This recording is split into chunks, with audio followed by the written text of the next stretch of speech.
chaque petit commentaire, chaque léger revers, si tout cela vous atteint, vous donnez votre pouvoir. La vérité est que les personnes les plus inébranlables n'ont pas moins de problèmes, elles ont simplement maîtrisé leur façon de réagir. Imaginez traverser la vie sans être perturbé, sans suranalyser, sans éclats émotionnels, juste avec un contrôle total. Dans cette vidéo, je vais vous apprendre à entraîner votre esprit à agir comme si rien ne vous dérange, pour que vous cessiez de vous sentir piégé par vos émotions et commenciez à les maîtriser. Parce qu'une fois que vous aurez acquis cette compétence, rien ni personne n'aura plus de contrôle sur vous. Numéro 1. Maîtrisez l'état d'esprit, rien ne me dérange. La vie est pleine de bruit, les opinions des autres, les frustrations quotidiennes, les revers inattendus. Le monde est implacable dans sa capacité à vous bombarder de distractions, de critiques et d'obstacles. Mais et si je vous disais que la véritable force vient de l'art de l'indifférence? Imaginez traverser une tempête sans ciller, sans perdre votre sang-froid. C'est ce que signifie agir comme si rien ne vous dérange, apprendre à détacher vos émotions des circonstances extérieures. Quand vous laissez les événements extérieurs dicter votre humeur, vous devenez une marionnette des forces hors de votre contrôle. Mais quand vous entraînez votre esprit à rester impassible, vous devenez le maître de votre destin. Le monde respecte ceux qui restent calmes dans le chaos, qui ne s'effondrent pas sous la pression. Avec cet état d'esprit, vous dégagez une autorité sans dire un mot. Vous avancez dans la vie avec puissance, présence et une confiance inébranlable. Pensez aux figures historiques les plus influentes. Elles ne réagissaient pas impulsivement à chaque critique. Elles avançaient avec un contrôle qui semblait cacher un secret que le reste du monde ignorait. Leur force ne résidait pas dans leur capacité à argumenter ou à riposter, mais dans leur aptitude à rester insensible. C'est le véritable pouvoir de l'indifférence. Dans la littérature sur la maîtrise de soi et le succès, la leçon la plus puissante est que la pensée précède l'action. Ce que vous pensez, vous le devenez. Si vous réagissez constamment avec émotion, vous donnez votre pouvoir. Mais si vous cultivez un état d'esprit inébranlable, le monde se plie à votre volonté. Ceux qui accomplissent de grandes choses comprennent ce principe. Contrôler l'esprit, c'est contrôler la réalité. Imaginez une situation où quelqu'un vous insulte en public. La réponse naturelle pour beaucoup est la colère, la riposte ou la défense. Mais que se passe-t-il si vous souriez et passez votre chemin? Vous privez l'agresseur de son pouvoir. Il s'attendait à une réaction, et en n'en obtenant pas, il est déstabilisé. Vous, en revanche, repartez plus fort, intact, invaincu. C'est une domination silencieuse que peu comprennent, mais que tous admirent. Il en va de même pour les échecs. Face au rejet ou à la défaite, la plupart laissent leurs émotions prendre le dessus, se noyant dans la frustration, perdant des jours, des semaines, voire des années à ressasser ce qui a mal tourné. Mais ceux qui comprennent le pouvoir de l'indifférence voient l'échec comme une donnée, une expérience d'apprentissage, un ajustement, une étape. Ils n'internalisent pas l'échec, ils observent, s'adaptent et avancent. Comment cultiver ce niveau de contrôle? Cela commence par entraîner votre esprit quotidiennement. Pratiquez l'habitude de marquer une pause avant de réagir. Demandez-vous, cette situation affecte-t-elle vraiment mes objectifs à long terme? Ma réaction est-elle nécessaire, ou est-ce que je donne mon pouvoir? En choisissant systématiquement de ne pas réagir, vous construisez une armure qui vous protège des trivialités de la vie. Un autre élément clé est la visualisation. Imaginez-vous comme quelqu'un qui traverse la vie sans être affecté. Visualisez une version de vous-même qui ne bronche pas face aux insultes, qui ne s'effondre pas sous la pression. En renforçant cette image dans votre esprit, elle devient votre réalité. L'esprit est puissant, ce que vous visualisez régulièrement, vous le devenez. Laissez les gens se demander pourquoi vous n'êtes pas ébranlé, pourquoi vous restez composé. Quand vous montrez que rien ne vous dérange, vous contrôlez le jeu. Vous devenez une énigme, quelqu'un que les gens admirent mais qu'ils ne comprennent pas. Et dans ce mystère réside votre force. La véritable puissance ne vient pas de la domination ou de l'agressivité, mais de la présence en une présence si forte qu'elle n'a pas besoin de se prouver. Numéro 2. Restez inébranlable. Pensez aux personnes les plus fortes que vous connaissez. Elles ne réagissent pas impulsivement, ne laissent pas leurs émotions dicter leurs actions. Elles marquent une pause, évaluent et répondent avec intention. Ce n'est pas qu'elles manquent d'émotions, mais elles les maîtrisent. Le détachement émotionnel ne consiste pas à réprimer ses sentiments, mais à les contrôler. Imaginez-vous dans une dispute où l'autre personne essaie de vous provoquer. Réagissez-vous? Laissez-vous leurs mots contrôler vos émotions? Ou souriez-vous, impassible, sachant que leurs paroles n'ont de poids que si vous leur en donnez? Le détachement émotionnel, c'est refuser de céder votre paix intérieure à des forces extérieures. C'est comprendre que votre monde intérieur est sacré, intouchable. Quand vous adoptez cette approche, le stress diminue, la clarté augmente, et les défis de la vie deviennent des puzzles à résoudre, pas des batailles à mener. Ce que vous pensez façonne votre réalité. Ce sur quoi vous vous concentrez, vous l'attirez. Si vous laissez les événements extérieurs dicter votre état d'esprit, vous devenez esclave des circonstances. Mais si vous prenez le contrôle de vos pensées et émotions, vous devenez l'architecte de votre destin. Prenez l'histoire d'un homme qui a tout perdu. Son entreprise s'est effondrée, ses investissements ont disparu. La plupart se seraient noyés dans le désespoir. Pas lui. Il a vu l'échec comme une leçon, pas une tragédie.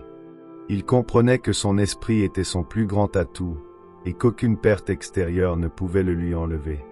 Avec cet état d'esprit, il a tout reconstruit, plus fort qu'avant. C'est le pouvoir du détachement. Quand vous cessez de vous identifier aux échecs, vous vous libérez pour vous élever au-dessus d'eux. Une des raisons principales pour lesquelles les gens échouent à atteindre leurs objectifs est l'instabilité émotionnelle. Ils laissent la peur, le doute et la frustration les contrôler. Ils commencent avec ambition, mais abandonnent dès que les défis surgissent. Ceux qui maîtrisent le détachement savent que les émotions ne sont que des sensations passagères. Ils ne permettent pas à des sentiments temporaires de faire dérailler des objectifs à long terme. Le détachement émotionnel ne signifie pas devenir froid ou indifférent. Cela signifie ne plus permettre aux forces extérieures de dicter votre état intérieur. Vous pouvez ressentir de la joie, de la tristesse ou de l'excitation, mais vous restez maître de vous. Vos émotions vous servent, et non l'inverse. Pour développer cet état d'esprit, pratiquez le recul dans des situations émotionnellement chargées. La prochaine fois que quelqu'un vous insulte, marquez une pause au lieu de réagir. Observez vos sentiments et demandez-vous, cela affecte-t-il ma vie de manière significative? Souvent, la réponse est non. En choisissant de ne pas réagir, vous reprenez le pouvoir. Le détachement vient aussi d'avoir un objectif clair.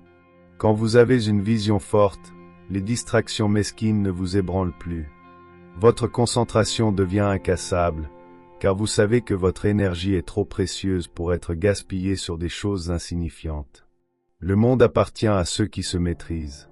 Plus vous cultivez le contrôle émotionnel, plus vous devenez inarrêtable. Numéro 3. L'indifférence consciente, un super pouvoir.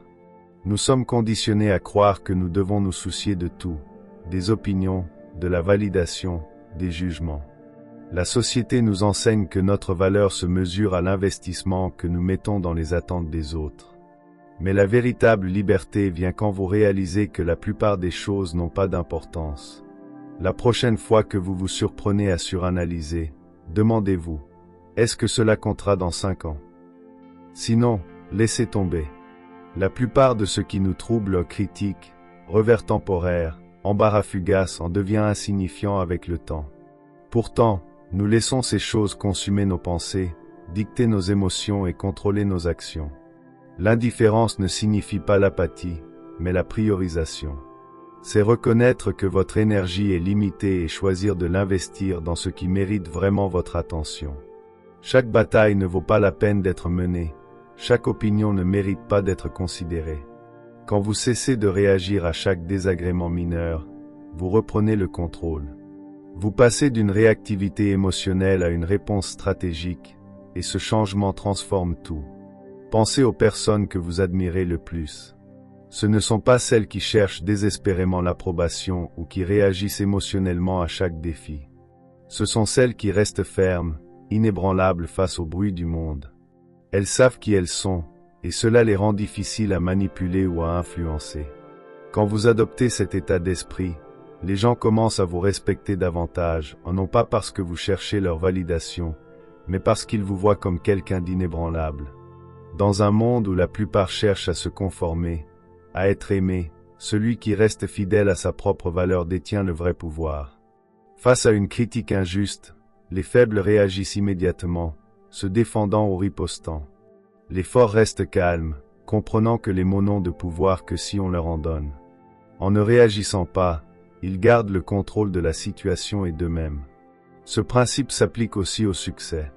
Ceux qui accomplissent de grandes choses ne gaspillent pas leur énergie sur des préoccupations triviales. Ils sont concentrés sur leurs objectifs, refusant de se laisser distraire par des drames mesquins ou des jugements extérieurs. Ils opèrent avec clarté, sachant que chaque moment passé à s'inquiéter de choses sans importance est un moment volé à leur progrès. Pour cultiver cette indifférence, évaluez vos réactions. La prochaine fois que vous sentez la colère, la frustration ou l'anxiété monter face à quelque chose de mineur, marquez une pause. Demandez-vous, cela vaut-il mon énergie? Souvent, la réponse sera non. Entraînez-vous à lâcher ce qui ne vous sert pas.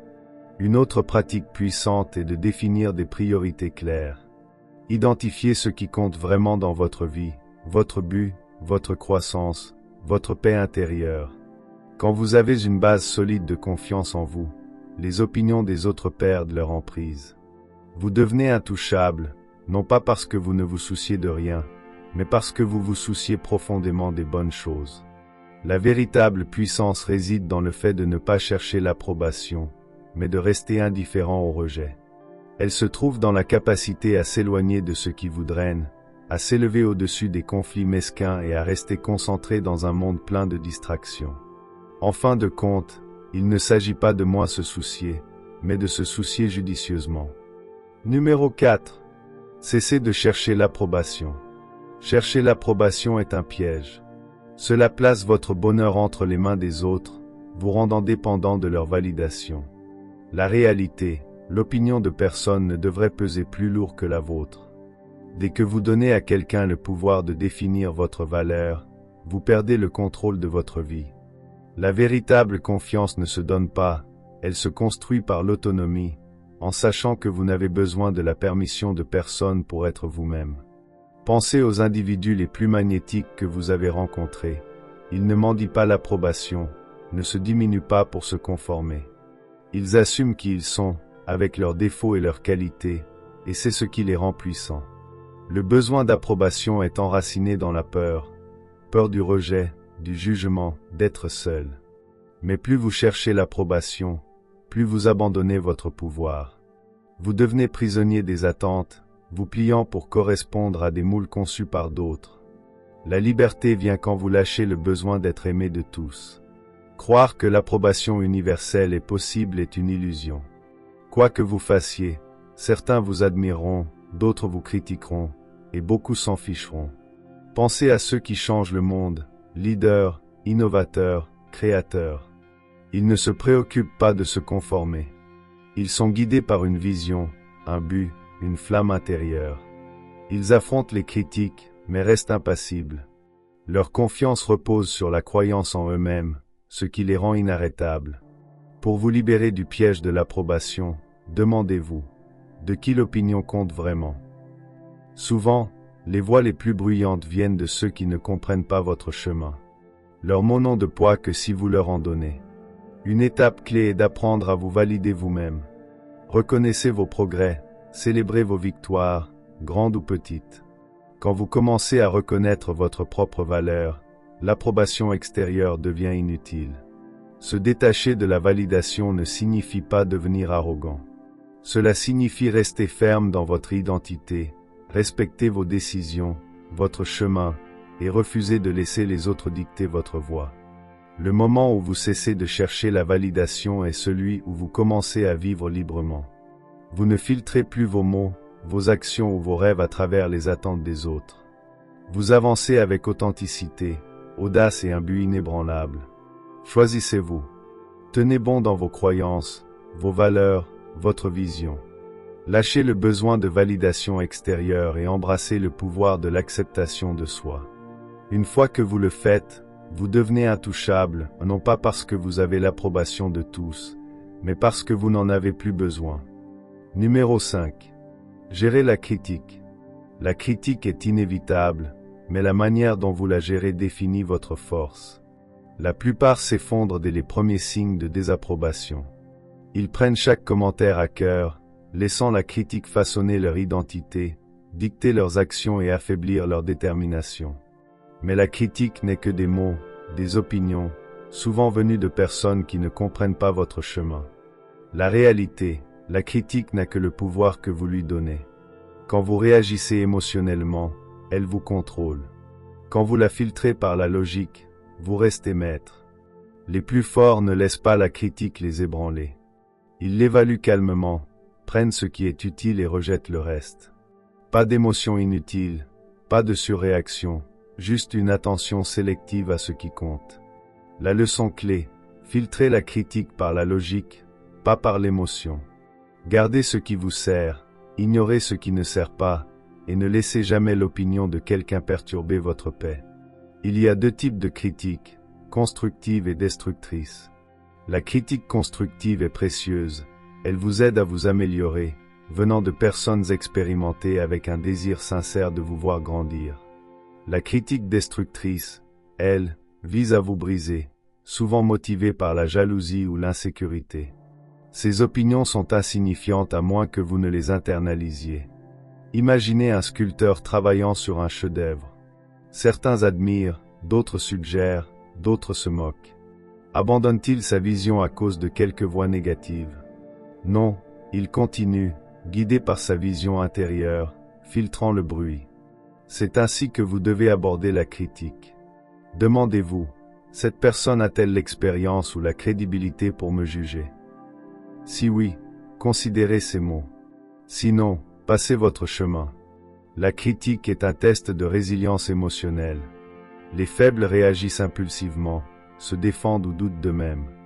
Les forts restent impassibles, reconnaissent la critique, la traitent, mais ne la laissent jamais perturber leur paix intérieure. Quand vous répondez à la critique avec une indifférence calme, vous montrez que votre confiance est inébranlable. Pensez aux grands esprits de l'histoire, visionnaires, créateurs, leaders. Tous ont fait face à des critiques incessantes.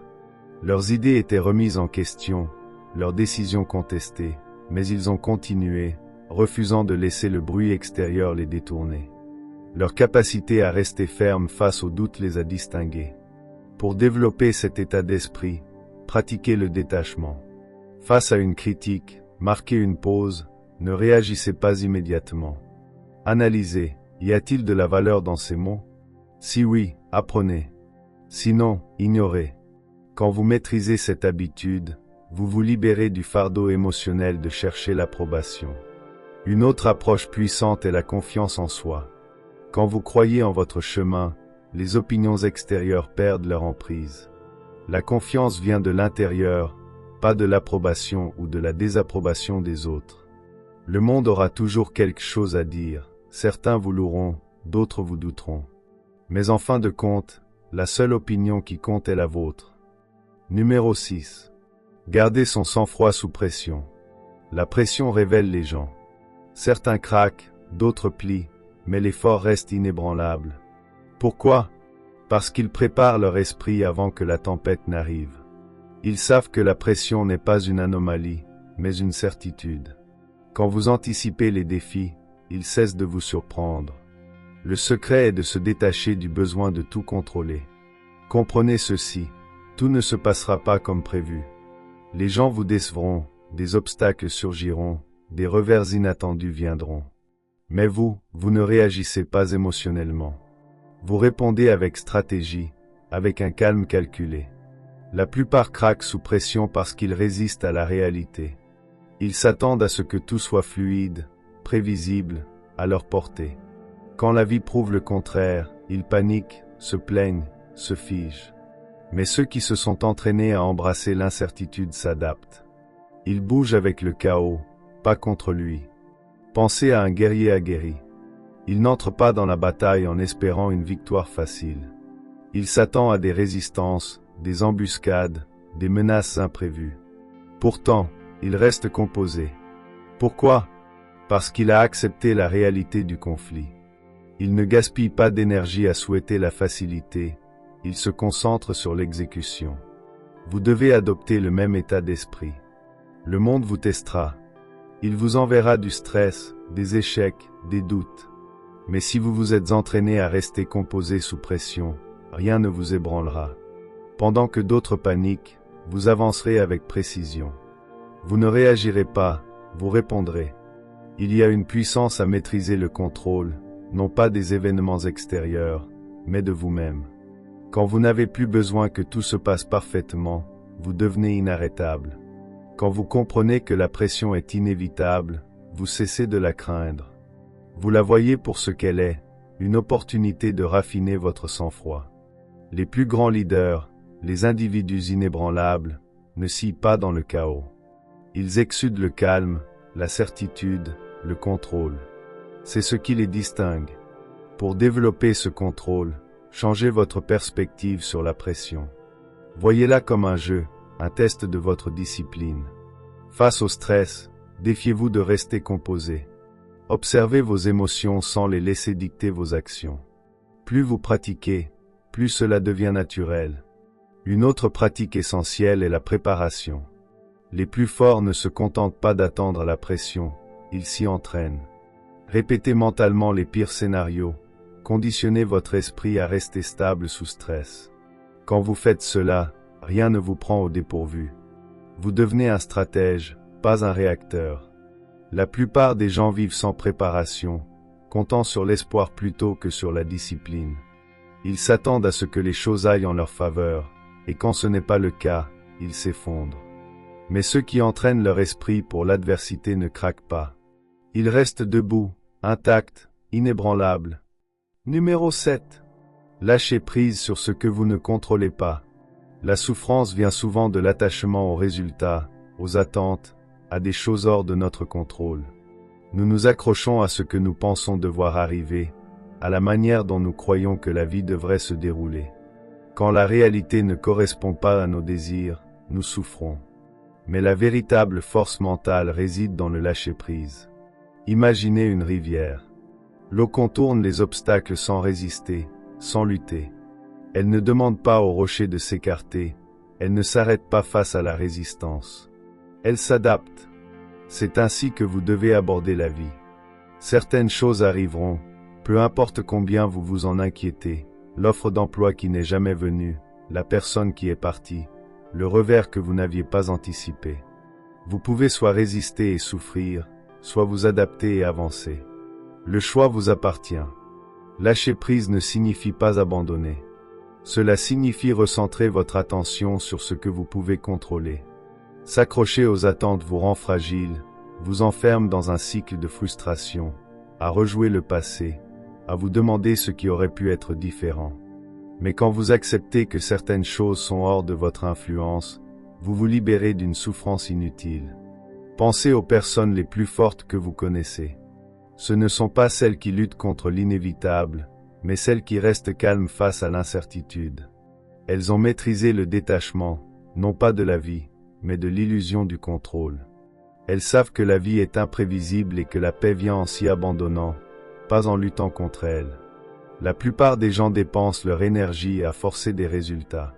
Ils attachent leur bonheur à des résultats précis. Si tout se passe comme prévu, ils sont satisfaits. Sinon, ils s'effondrent. C'est une manière faible de vivre. La force vient de l'adaptabilité. Quand vous vous détachez des attentes rigides, vous développez une résilience qui vous rend inarrêtable. Aucun événement, aucune déception, aucun revers ne peut vous briser. La clé pour lâcher prise est la conscience.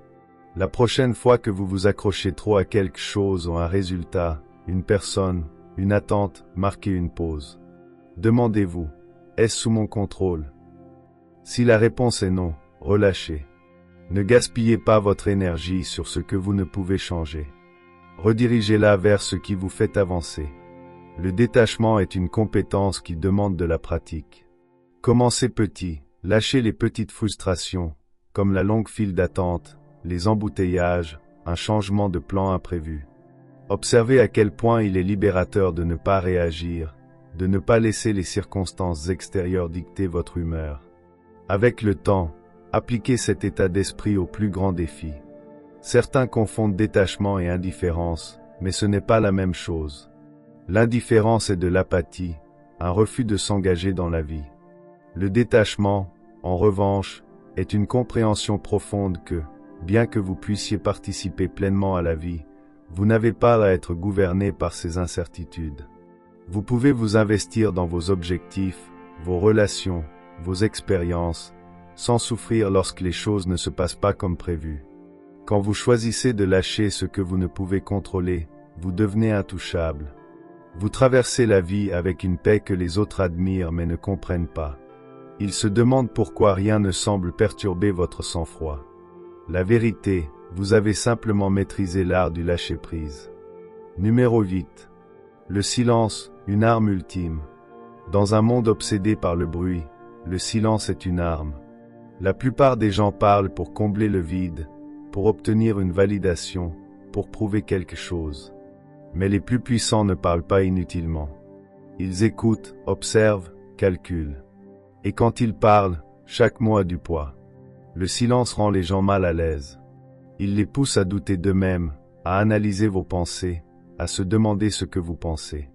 Dans une conversation, celui qui parle le moins détient le plus de contrôle. Les mots révèlent, le silence dissimule. Quand vous maîtrisez l'art du silence, vous changez les dynamiques de pouvoir en votre faveur. La plupart des gens sont mal à l'aise avec le silence. Ils se précipitent pour le combler avec des explications, des justifications, des mots inutiles. Mais quand vous vous retenez, vous forcez les autres à se révéler. Plus ils parlent, plus ils exposent leurs pensées, leurs insécurités, leurs intentions. Pendant ce temps, vous restez un mystère. Et dans ce mystère réside le pouvoir. Imaginez une négociation. Votre interlocuteur présente une offre et s'attend à une réponse immédiate. Au lieu de réagir, vous marquez une pause. Vous laissez le silence s'étirer. Plus vous attendez, plus il devient nerveux.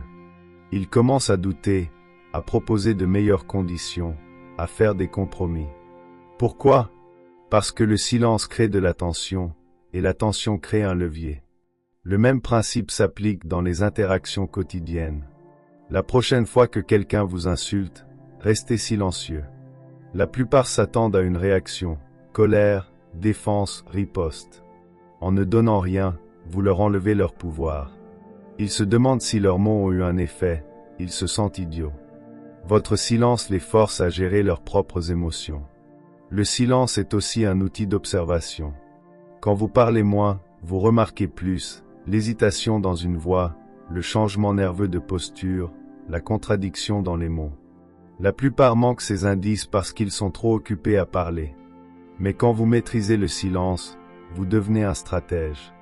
Vous recueillez des informations sans rien révéler. Les figures les plus influentes ne sont pas les plus bruyantes. Ce sont celles qui choisissent leurs mots avec précision, qui ne gaspillent pas d'énergie en bavardages inutiles. Parler moins ne signifie pas savoir moins, au contraire, cela signifie savoir plus. Pour cultiver le pouvoir du silence, pratiquez la retenue. Dans une conversation, marquez une pause avant de parler. Observez la pièce, écoutez plus que vous ne parlez. Laissez les autres se révéler en premier. Moins vous en dites, plus les gens se pencheront quand vous parlerez enfin. Une autre façon d'utiliser le silence est de l'adopter dans les moments d'émotion intense. Quand vous êtes en colère, restez silencieux. Quand on vous insulte, restez silencieux. Quand on exige une réponse immédiate, différez-la. La capacité à contrôler votre parole dans des situations intenses est la démonstration ultime de la discipline. Et la discipline commande le respect. Dans un monde où tout le monde veut être entendu, celui qui parle le moins détient souvent le plus d'influence. Maîtrisez le silence, et vous maîtriserez le contrôle. Numéro 9. Entraînez-vous à rester calme, quoi qu'il arrive. Votre esprit est votre champ de bataille. Les pensées que vous laissez entrer détermineront si vous gagnez ou perdez. Chaque doute, chaque peur, chaque hésitation est un ennemi à conquérir. Les plus forts ne sont pas ceux qui n'ont jamais de pensées négatives, mais ceux qui refusent de se laisser contrôler par elle. Pour entraîner un esprit inébranlable, vous devez développer des habitudes mentales, la gratitude pour contrer la négativité, la discipline pour surmonter la paresse, le détachement pour éliminer la souffrance. Comme le corps se renforce par la résistance répétée, l'esprit devient résilient par un entraînement quotidien. Vous ne pouvez pas espérer une force mentale en temps de crise si vous ne vous êtes pas conditionné pour cela. Chaque jour, entraînez-vous à rester impassible, à marquer une pause avant de réagir, à respirer avant de répondre. La plupart des gens sont esclaves de leurs émotions, réagissant impulsivement, cédant à la peur ou à la frustration. Mais ceux qui contrôlent leur esprit contrôlent tout. C'est ainsi que pensent les guerriers, que fonctionnent les leaders. Ils ne laissent pas les distractions, les déceptions ou les insultes les ébranler. Ils avancent avec un but, un calme profond que les autres ne comprennent pas. Et grâce à cela, ils deviennent incassables. La force mentale se construit dans les petits moments quotidiens.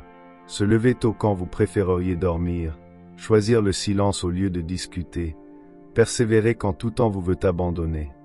L'esprit, comme un muscle, se renforce par la résistance. Chaque défi est une opportunité de le fortifier. L'une des habitudes mentales les plus puissantes est le détachement. Quand vous apprenez à vous séparer des émotions, des résultats, du chaos extérieur, vous gagnez un avantage sur ceux qui réagissent constamment. Le détachement ne signifie pas l'indifférence, mais le contrôle. C'est comprendre que vous ne pouvez pas contrôler le monde, mais que vous pouvez toujours contrôler votre réponse. Imaginez une tempête. La plupart se laissent emporter par les vents, luttant contre des forces qu'ils ne peuvent contrôler. Mais ceux qui ont un esprit inébranlable restent ancrés, laissant la tempête passer autour d'eux. Ils ne gaspillent pas d'énergie à combattre l'incontrôlable, ils réservent leur force pour ce qui compte. Un autre élément clé est la discipline. L'esprit cherche toujours le confort, la facilité, le chemin de moindre résistance. C'est pourquoi la plupart ne développent jamais une véritable force. Ils cèdent aux distractions, à la procrastination, au doute de soi. Mais la discipline reconditionne l'esprit. Quand vous choisissez la discipline plutôt que le confort, vous vous transformez en quelqu'un d'inarrêtable. Commencez petit. Engagez-vous dans des habitudes qui renforcent votre force mentale. Méditez pour aiguiser votre concentration. Faites de l'exercice pour renforcer la discipline. Lisez pour élargir votre esprit. Tenez votre parole envers vous-même, même pour les petites promesses. Avec le temps, ces petits actes construisent quelque chose de puissant, un esprit inébranlable. Le monde vous testera, les gens vous défieront, la vie jettera des obstacles sur votre chemin. Mais quand vous maîtriserez votre esprit, rien d'extérieur ne pourra vous ébranler. Vous avancerez avec une confiance, un contrôle et une puissance que peu atteignent. Numéro 10. Maîtrisez l'art d'agir en silence. La véritable puissance agit en silence. Elle ne cherche pas l'attention, n'a pas besoin de validation. Elle agit, et laisse les résultats parler d'eux-mêmes. Les plus bruyants sont souvent les plus faibles, ils recherchent la reconnaissance, annoncent leurs intentions, cherchent l'approbation. Les plus forts, eux, bougent discrètement, stratégiquement, avec précision. Si vous voulez être respecté, cessez d'annoncer vos plans, d'expliquer vos actions à tout le monde. Travaillez, progressez. Le succès ne se construit pas par des mots, mais par des actions. Plus vous parlez, plus vous invitez l'examen, le doute, la résistance. Mais quand vous travaillez en silence, personne ne vous voit venir. Et quand ils le remarquent, il est trop tard. Les plus forts ne gaspillent pas d'énergie à se prouver. Ils laissent leur succès parler pour eux. Ils n'argumentent pas, ne cherchent pas à impressionner, n'expliquent pas trop. Ils bougent avec certitude, et cette certitude commande le respect. Dès que vous cessez de chercher la validation, vous devenez inarrêtable. Les figures historiques les plus influentes n'étaient pas celles qui parlaient sans cesse de leur prochain mouvement. Elles comprenaient que le pouvoir réside dans l'exécution, pas dans les promesses. Elles n'expliquaient pas leur vision à ceux qui ne pouvaient la comprendre. Elles construisaient, créaient, dominaient en silence. Pour maîtriser cela, développez la discipline de garder vos ambitions privées. Travaillez sans relâche, mais ne cherchez pas les applaudissements. Laissez les gens se demander quel sera votre prochain mouvement, comment vous restez si composé, si impassible. Moins ils en savent, plus vous avez de contrôle. Le silence n'est pas passif, c'est stratégique. Il force les gens à spéculer, à suranalyser. Et dans cette incertitude, vous gagnez du pouvoir. Quand vous parlez, vos mots ont du poids. Les gens écoutent, non pas parce que vous exigez l'attention, mais parce qu'ils savent que vous ne gaspillez pas vos mots. Dans un monde où tout le monde cherche à être remarqué, soyez celui qui ne recherche pas la reconnaissance.